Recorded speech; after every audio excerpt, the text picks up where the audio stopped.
Diyos ng lahat o papuri sa kaitaasan, siya'y papurihan ngayon at magpakailanman. Sa ngalan ng Ama at ng Anak at ng Espiritu Santo, Amen. sumainyo ang Panginoon. At sumaiyo rin. Mga kapatid, aminin natin ang ating mga kasalanan upang tayo'y maging marapat gumanap sa banal na pagdiriwang.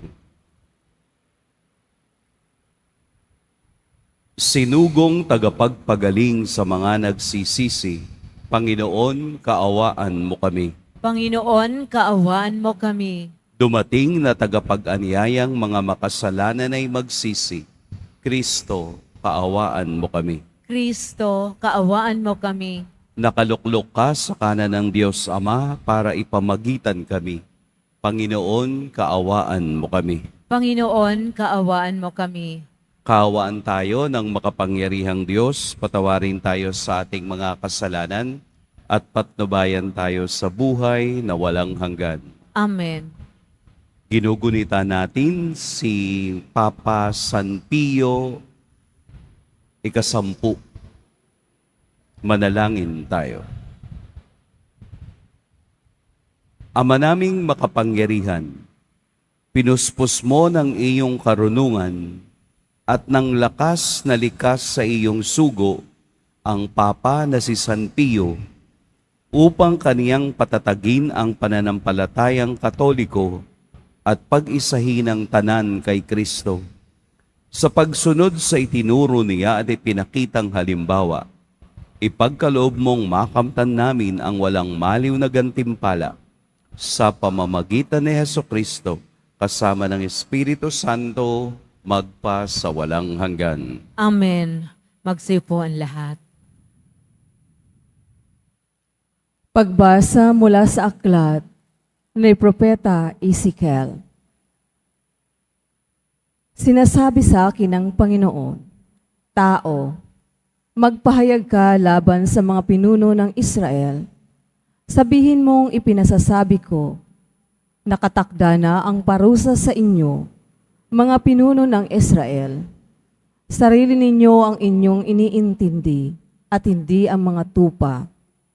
Iniinom nyo ang gatas, nagdaramit kayo ng lana, nagpapatay ng mga pinatabang hayop, ngunit hindi nyo pinakakain ang mga tupa.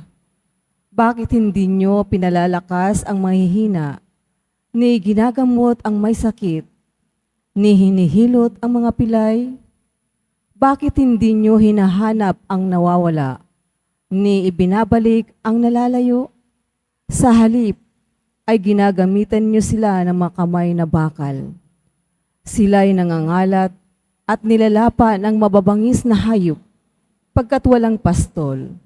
Ang mga tupa ko'y nagkalat sa mga bundok, burol at sa lahat ng panig ng daigdig, ngunit walang ibig humahanap sa kanila. Dahil dito, mga pinuno, dinggin niyo ang aking sinasabi. Ako ang Diyos na buhay. Ang mga tupa ko'y pinipinsala at nilalapa ng mababangis na hayop, pagkat walang nangangalaga. Hindi hinahanap ng mga pastol ang aking mga tupa. Sa halip na alagaan nila ang mga ito, ang sarili nila ang binubusog.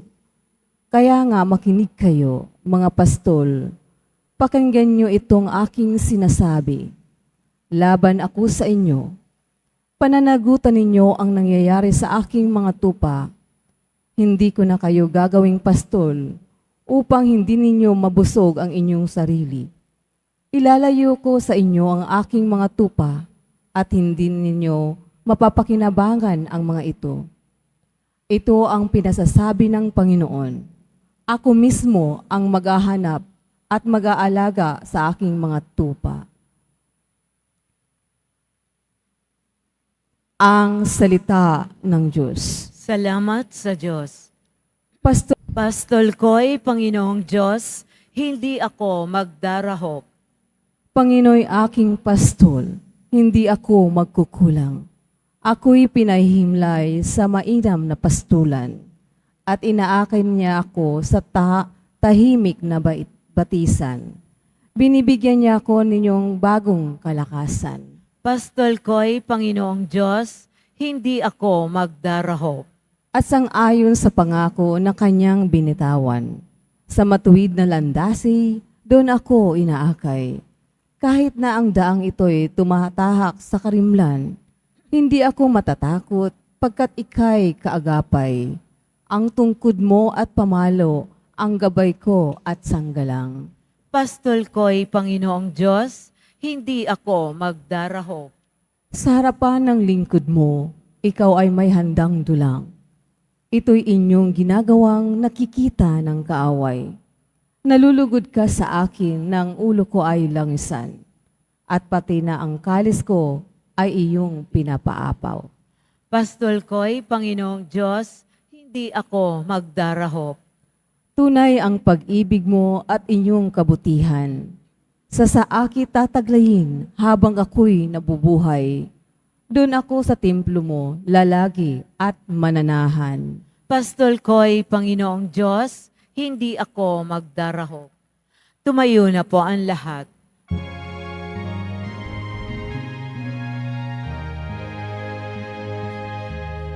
Alleluia,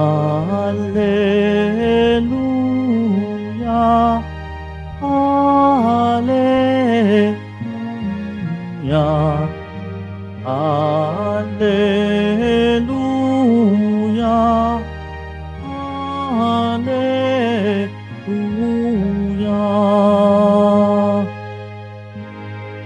Buhay ang salita ng Diyos, ganap nitong natatalos,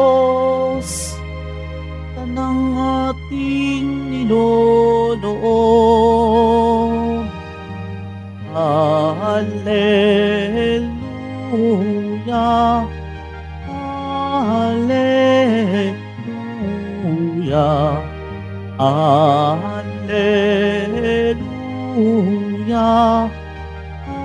Alleluia.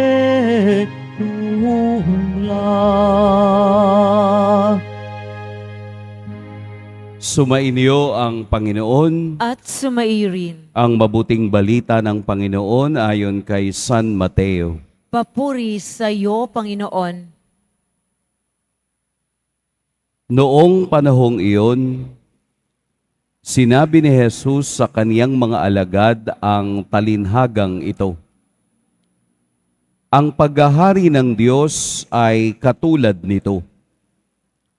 Lumabas ng umagang-umaga ang may-ari ng ubasan upang humanap ng mga manggagawa. Nang magkasundo na sila sa upa na 1 denaryo maghapon, sila'y pinapunta niya sa kaniyang ubasan. Lumabas siyang muli nang mag-iikasyam ng umaga at nakakita siya ng iba pang tatayo-tayo lamang sa liwasang bayan. Sinabi niya sa kanila, "Pumaroon din kayo at magtrabaho sa aking ubasan, at bibigyan ko kayo ng karampatang upa." At pumaroon nga sila. Lumabas na naman siya ng mag-iikalabindalawa ng tanghali at ng mag-iikatlo ng hapon, at gayon din ang ginawa niya. Nang mag-iikalima ng hapon, siya'y lumabas uli at nakakita pa ng mga ibang wala ring ginagawa. Sinabi niya sa kanila, "Bakit kayo tatayo-tayo lang dito sa buong maghapon? Wala pong magbigay sa amin ng trabaho sagot nila. At sinabi niya, "Kung gayon, pumaroon kayo at gumawa sa aking ubasan." Pagtatakip silim, sinabi ng may-ari ng ubasan sa kaniyang katiwala, "Tawagin mo na ang mga manggagawa at sila'y upahan, magmula sa huli hanggang sa unang nagtrabaho." Ang mga nagsimula ng mag-iikalima ng hapon ay tumanggap ng tig-1 denaryo. At nang lumapit ang mga nauna, Inakala nilang tatanggap sila ng higit doon. Ngunit ang bawat isa'y tumanggap din ng 1 denaryo. Pagkatanggap nito, nagreklamo sila sa may-ari ng ubasan. Sabi nila, 1 oras lang pong gumawa ang mga huling dumating, samantalang maghapon kaming nagpagalat nagtiis ng nakapapasong init ng araw. Bakit naman po ninyo pinagpare-pareho ang upa sa amin? At sinabi niya sa isa sa kanila, Kaibigan, hindi kita dinadaya. Hindi ba't nagkasundo tayo sa 1 denaryo? Kunin mo ang ganang iyo at umalis ka na. Maano kung ibig kong upahan ang nahuli ng tulad ng upa ko sa iyo? Wala ba akong karapatang gawin ang aking maibigan sa ari-arian ko? O naiinggit ka lang sa aking kabutihang loob? Kaya't ang nahuhuli ay nauuna at ang nauuna ay mahuhuli. Mga kapatid, ang mabuting balita ng Panginoon. Pinupuri ka namin, Panginoong Hesukristo. Magsiupo ang lahat. Magandang umaga po sa inyong lahat. Napakinggan natin ngayong umaga sa Ebanghelyo ang isa sa 7 talinhaga sa loob ng Ebanghelyo ni San Mateo. Ang talinhaga ay ginagamit ni Jesus upang magturo ng realidad ng buhay. Ang koneksyon ng tao sa Diyos o Diyos sa tao, koneksyon ng tao sa kapwa o koneksyon ng tao sa lipunan. Ang paggamit niya ng talinhaga ay pagpapakita ng katotohanang dapat isipin ng tao. Katulad po ngayon, ang talinhaga ng mga manggagawa sa ubasan ay ginamit ni Jesus upang ipaliwanag mula doon sa kaniyang koneksyon ng pag-uusap niya sa isang lalaking binatang mayaman na sa huli ng kaniyang pagpapaliwanag sa mga alagad, sinabi niyang, kaya't ang nahuhuli ay mauuna at ang nauuna ay mahuhuli. Pero dapat po nating lawakan ang ating kaisipan pagdating sa talinhaga. Dahil ang talinhaga po ay purely symbolical. Ito ay nagpapakita ng realidad doon sa bagay na ating nakikita. Ano ang nasa likod ng talinhagang ito at ano ang sinasabi nito patungkol sa pananampalataya ko bilang Kristiyano? Ano po yung simboliko na ating dapat unawain? Una ay ang may-ari ng ubasan. Ang may-ari ng ubasan ay walang iba kung hindi ang Diyos. Ang ubasan ay ang kaniyang kaharian at ang manggagawa ay ang mga taong katulad natin. At yung denaryo ay ang gantimpala ng Diyos na tatanggapin ng tao na tumugon upang magtrabaho sa kaniyang ubasan. Ay ano naman po yung oras? Umaga, 9:00, 12:00, 3:00 at 5:00. Yung mga oras na iyon, bagamat tinawag nung may-ari ng ubasan ng umagang-umaga, pero pare-pareho ang kaniyang ibinayad kahit na doon sa 5:00 na niyang tinawag. Dahil pagdating ng 6:00, karapatan ng manggagawang ibigay ang sahod sa maghapong pagtatrabaho. Kaya sinabi niyang marami ang mauuna, ang mauhuli, at ang mauhuli ang mauuna. Ipinapakita lamang po sa Ebanghelyo ang pag-ibig at pagiging maalwan ng Diyos sa mga taong sumusunod sa kaniyang tawag. Yun pong umaga hanggang gabi ay ang ating edad. Tayo ay tinatawag simula pa noong pagkabuhay, simula pa no ating pagsilang hanggang sa ating pagtanda, ang Diyos ay tumatawag sa atin na magtrabaho sa kaniyang ubasan, na unawain ang paghahari ng Diyos. Kaya po ang kabanalan sa harapan ng Diyos ay wala sa edad. Ang kabanalan at katuturan ng pagsunod sa Diyos ay wala sa edad. Hindi ko mo ikaw ay matanda na mas malapit ka sa Diyos. Hindi po. Hindi ko mo ikaw ay bata, wala kang karapatang magtrabaho o tumawag sa Diyos. Hindi po, sapagkat sa antas ng ating buhay, ang Diyos ay magpapala anuman ang ating narating o anuman ang ating tinatakbo sa ating buhay. Ito ay issue ng Diyos, hindi natin. Hindi tayo ang dapat magtatanong na ang tagal ko nang naglilingkod sa iyo, ang tagal ko nang nagdarasal sa iyo, ang tagal ko nang nagdedeboto sa iyo, pero bakit parang hindi natutupad ang mga panalangin ko? Iyon ang issue.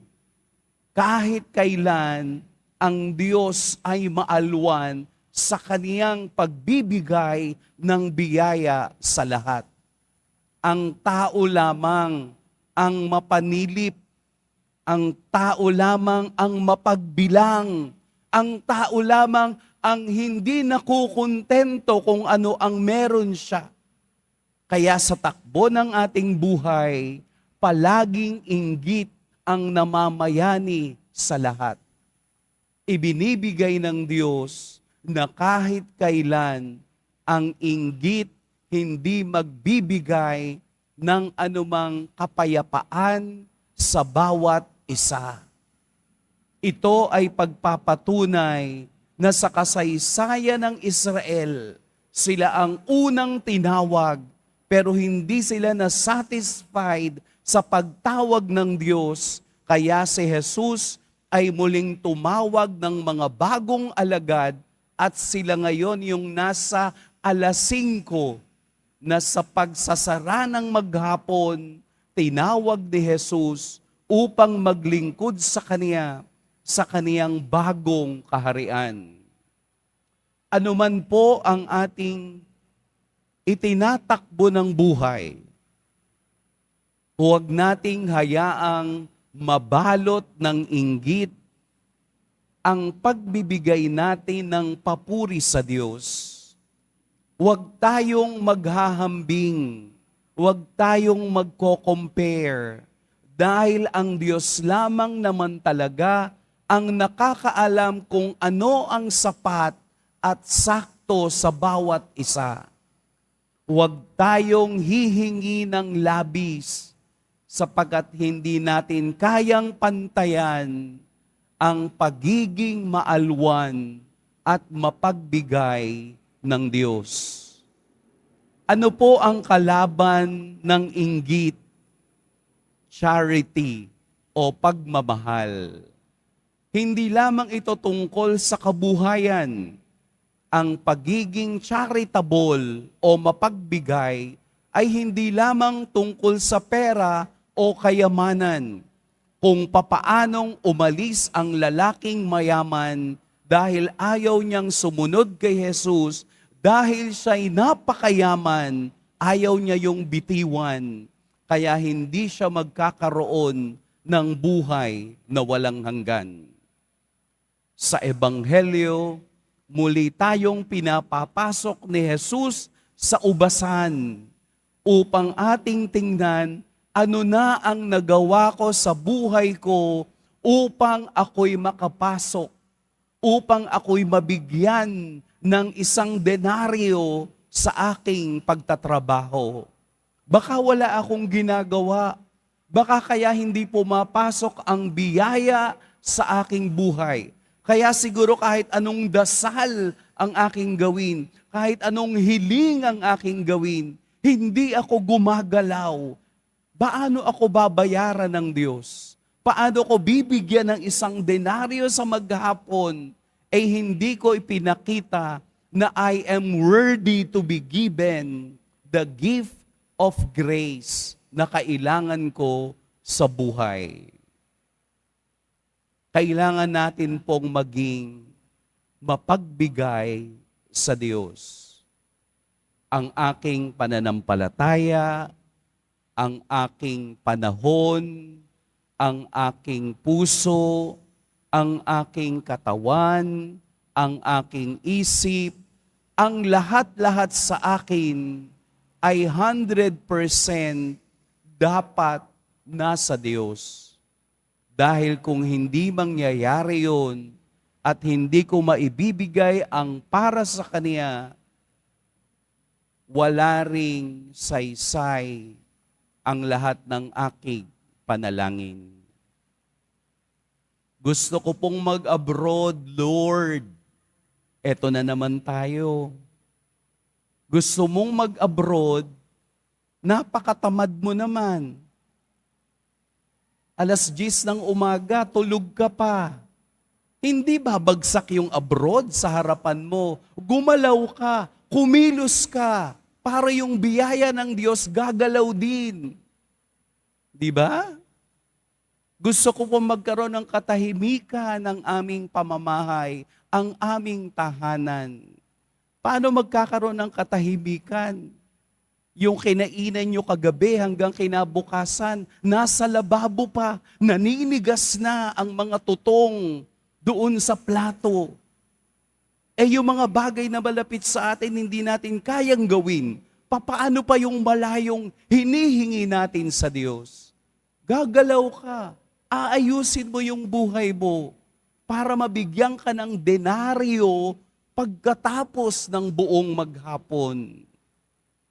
Gusto ko pong magsimba, wala akong damit.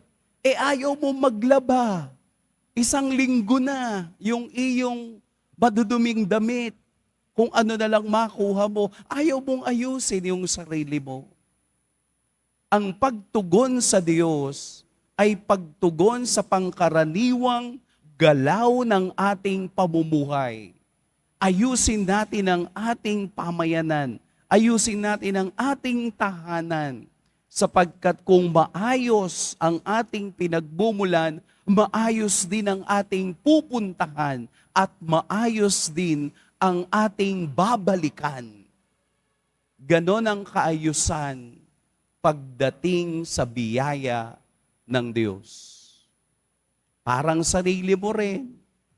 Hingi ka ng hingi, pero gawa ka naman ng gawa ng kasalanan. Gusto mong maging banal sa harapan ng Diyos? Pagkatapos ng misa, sinungaling ka pa rin. Scammer ka pa rin. Magnanakaw ka pa rin. Mandurukot ka pa rin. Snatcher ka pa rin.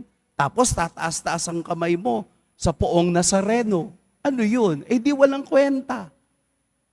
Hindi ka makakasama doon sa pinili ng Diyos sa maghapon, na ang Diyos ay pumipili at tumatawag ng mga taong gusto niyang makasama sa kaniyang kaharian.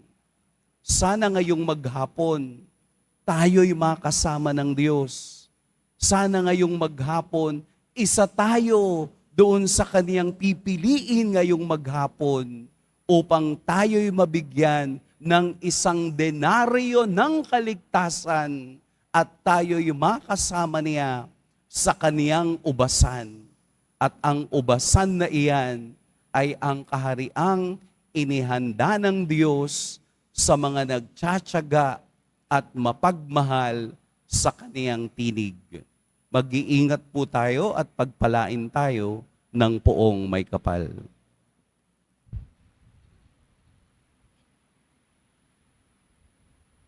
Tumayo po ang lahat. Minamahal kong mga kapatid, ang pamamaraan ng Diyos ay hindi tulad ng gandahang loob ay higit pa sa ating turing at sukat. Lumapit tayo sa Kanya habang nananalig na pakikinggan niya tayo at hindi bibiguin. Ama, sumaamin nawa ang iyong kagandahang loob. Ama, sumaamin nawa ang iyong kagandahang loob. Ang simbahan sa pamamagitan ng kanyang misyonero at tagapagpahayag naway maipalaghanap ang ebanghelyo ng Panginoon ng may katapangan at pagtatyaga. Manalangin tayo. Ama, sumaamin nawa ang iyong kagandahang loob. Tayo naway makapaglingkod sa Panginoon at sa isa't isa nang walang hinihintay na merito at gantimpala, at sa halip gawin lamang ito ng may kabutihang mula sa ating mga puso. Manalangin tayo. Ama, sumaamin nawa ang iyong kagandahang loob. Ang mga walang trabaho, naway dagling makatagpo ng kanilang hanap buhay. Manalangin tayo. Ama, sumaamin nawa ang iyong kagandahang loob. Ang mga may sakit at mga nagdurusa, naway masihan sa kalinga at unawa ng kanilang pamilya at mga kaibigan. Manalangin tayo. Ama, sumaamin nawa ang iyong kagandahang loob. Ang mga nagtiyagang mamuhay ng mabuti sa mundong ito at namayapa, naway makatanggap ng gantimpala sa makalangit na kaharian ng Diyos. Manalangin tayo. Ama, sumaamin nawa ang iyong kagandahang loob. Panginoon naming Diyos, mapagkumbaba kaming naglilingkod sa iyo, sa abot ng aming makakaya na walang hinihinging kapalit. Naniniwala kami na nasa piling ka namin at binibiyayaan mo kami ng mabubuting bagay. Dahil sa iyong anak na si Jesus, aming Panginoon. Amen.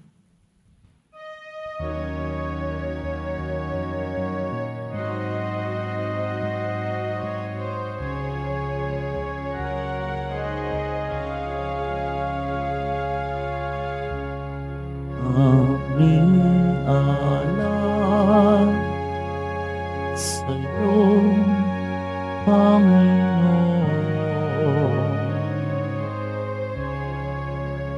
Ang tinapay at alak na iyong kaloob upang kumitayin ang iyong buhay na inialay nang tayo'y magdiwang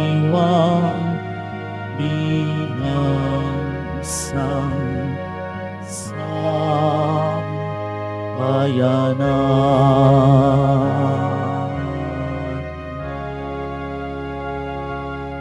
Tumayo po ang lahat. Madalangin kayo mga kapatid upang ang paghahain natin ay kalugdan ng Diyos amang makapangyarihan. Tanggapin nawa ng Panginoon itong paghahain sa iyong mga kamay sa kapurihan niya at karangalan sa ating kapakinabangan at sa buong sambayanan niyang banal. Ama naming lumikha, sa iyong pagpapaunlak na tanggapin ang aming paghahain, loobin mong kaming magdiriwang ng may pagtalima sa tagubilin ni Papa Pio, ay taimtim na makaganap at makapakinabang ng wagas sa pamamagitan ni Hesukristo, kasama ng Espiritu Santo, magpa sa walang hanggan. Amen. Sumainyo ang Panginoon. At sumairin. Itaas sa Diyos ang inyong puso at diwa. Itinaas na namin sa Panginoon. Pasalamatan natin ang Panginoong ating Diyos. Marapat na siya ay pasalamatan. Ama naming makapangyarihan, tunay ngang marapat na ikaw ay aming pasalamatan sa pamamagitan ni Hesukristo na aming Panginoon. Ngayong si Papa San Pio ay pinararangalan sa pamumuhay niyang totoong uliran at pagiging maaasahan sa panunungkulan. Kaya't si Hesukristo na maaasahan sa katapatan ay inihayag sa pangangasiwa sa sambayanan. Ang malasakit na mga ulirang tagapangasiwa noon ay nagpapatuloy magpahanggang ngayon sa mga panalangin kanilang inuukol, kaisa ng sambayanan mong dito'y nagtitipon. Kaya kaisa ng mga anghel na nagsisiawit ng papuri sa iyo, nang walang humpay sa kalangitan, kami nagbubunyi sa iyong kadakilaan. Santo, Santo, Santo, Panginoong Diyos ng mga hukbo, napupuno ang langit at lupa ng kadakilaan mo, o sana sa kaitaasan. Pinagpala ang naparirito sa ngalan ng Panginoon, o sana sa kaitaasan. Lumuhod po tayo. Ama naming banal, ikaw ang bukal ng tanang kabanalan. Kaya't sa pamamagitan ng iyong Espiritu, gawin mong banal ang kaloob na ito upang para sa amin maging katawan at dugo ng aming Panginoong Heso Kristo. Bago niya pinagtiis ang kusang loob na maging handog, hinawakan niya ang tinapay, pinasalamatan kaniya, pinaghati-hati niya yun, iniabot sa kanyang mga alagad at sinabi, tanggapin ninyong lahat ito at kanin, ito ang aking katawan na ihahandog para sa inyo.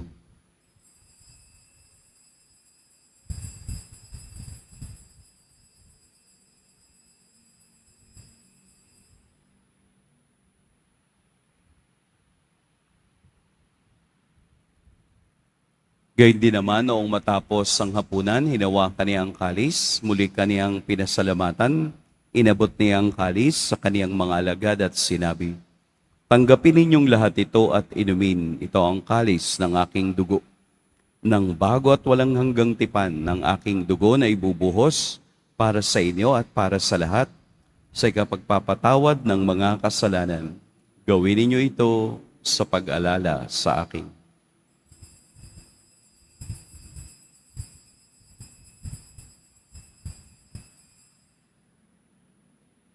Tumayo po ang lahat. Ipagbunyi natin ang misteryo ng pananampalataya. Si Kristo ay namatay, si Kristo ay nabuhay, si Kristo ay babalik sa wakas ng panahon. Ama, ginagawa namin ngayon ang pag-alala sa pagkamatay at muling pagkabuhay ng iyong anak. Kaya't iniaalay namin sa iyo ang tinapay na nagbibigay buhay at ang kalis na nagkakaloob ng kaligtasan.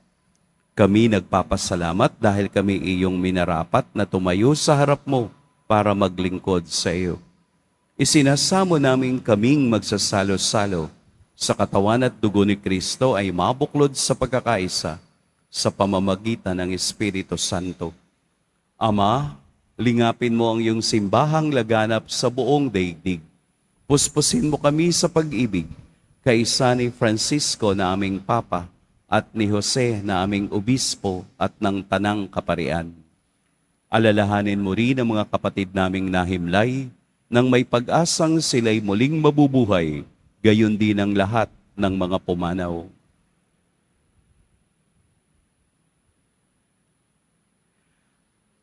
Kaawaan mo sila at patuloyin sa iyong kaliwanagan.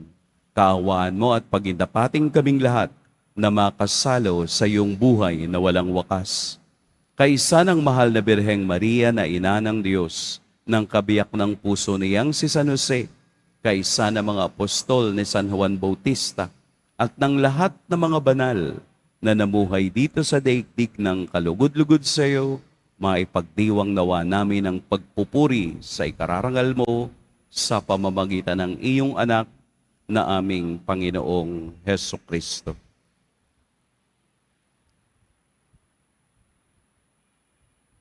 Sa pamamagitan ni Kristo, kasama niya at sa Kanya, ang lahat ng parangal at papuri sa iyo, Diyos, Amang makapangyarihan, kasama ng Espiritu Santo, magpa sa walang hanggan.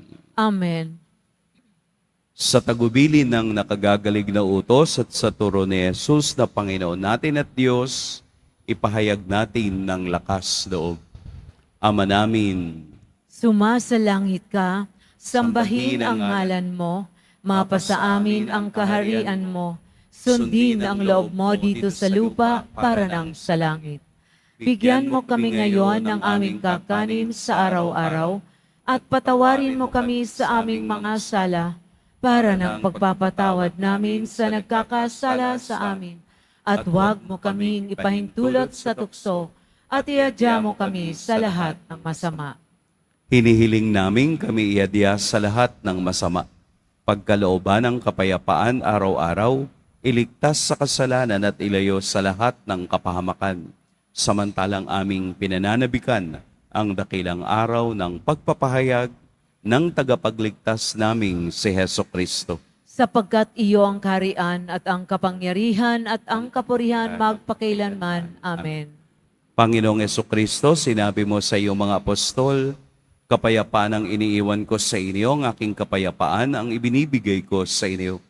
Tunghayan mo ang aming pananampalataya at huwag ang aming pagkakasala.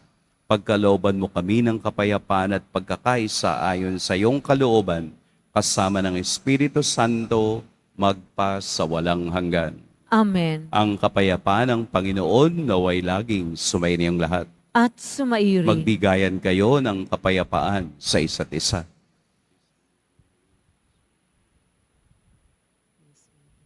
Kordero ng Diyos na nag-aalis ng mga kasalanan ng sanlibutan, maawa ka sa amin. Kordero ng Diyos na nag-aalis ng mga kasalanan ng sanlibutan, maawa ka sa amin.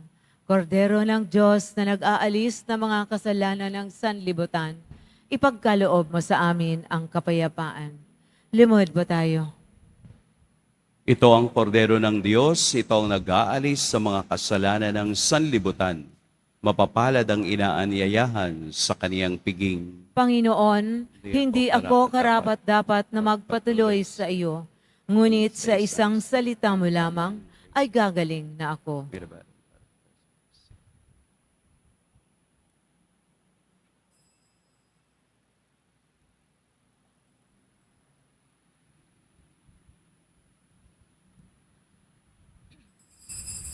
Para sa lahat ng tatanggap ng banal na komunyon, sasagot po tayo ng amen pagkasabi ng pari o ng lay minister ng katawan ni Kristo at isubo agad sa bibig bago malis sa harapan ng pari o lay minister. Sumunod po tayo.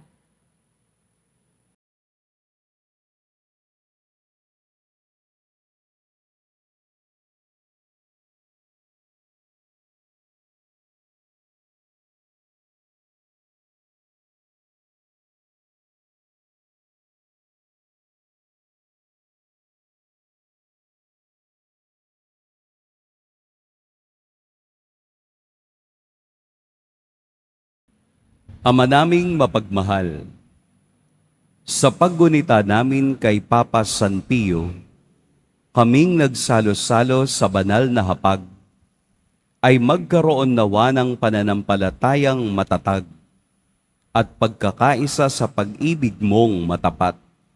Sa pamamagitan ni Jesucristo, kasama ng Espiritu Santo, magpa sa walang hanggan. Amen. Sumainyo ang Panginoon. At sumairi. Yumuko kayo para sa pagbabasbas. Mahal na poong Jesus Nazareno, inihayag mo sa pamamagitan ng krus ang walang maliw na pag-ibig ng Diyos sa sangkatauhan. Pakinggan mo po ang kahilingan ng iyong angkan na nagsusumamo sa iyo. Makamtan nawa nila ang iyong katugunan at tanggapin ang kasagutan na may utang na loob na tinatanaw. Basbasan din po ninyo ang mga daladala nilang mga imahen at dasalan. Sa pamamagitan ng bendisyon na ito, naway maalala nila ang mga pangako nila noon sa biniyag na ikaw ang kanilang iibigin at paglilingkuran bilang Panginoon magpa sa walang hanggan. Amen. At pagpalain kayo ng makapangyarihan at mapagmahal na Diyos, ang Ama at Anak at Espiritu Santo. Amen. Tapos na ang ating pagdiriwang, humayo kayong taglayang kapayapaan ng poong Jesus Nazareno. Salamat sa Diyos.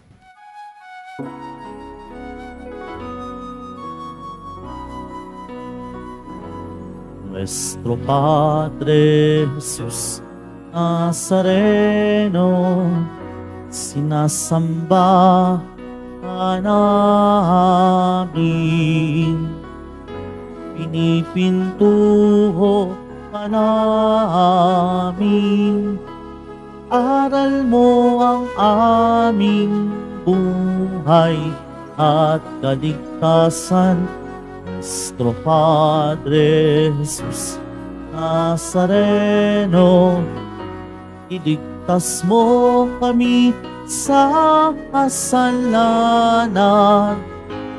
Ang krus mong pinamatayan ay sagisag ng aming kaligtasan.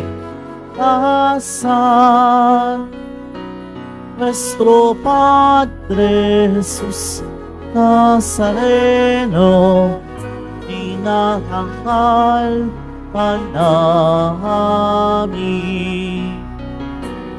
Nuestro Padre Jesus Nazareno, nilulwalhati ka namin. Nuestro Padre Jesus Nazareno, dinahangad ka namin. Nuestro Padre Jesus Nazareno, nilulwalhati ka namin.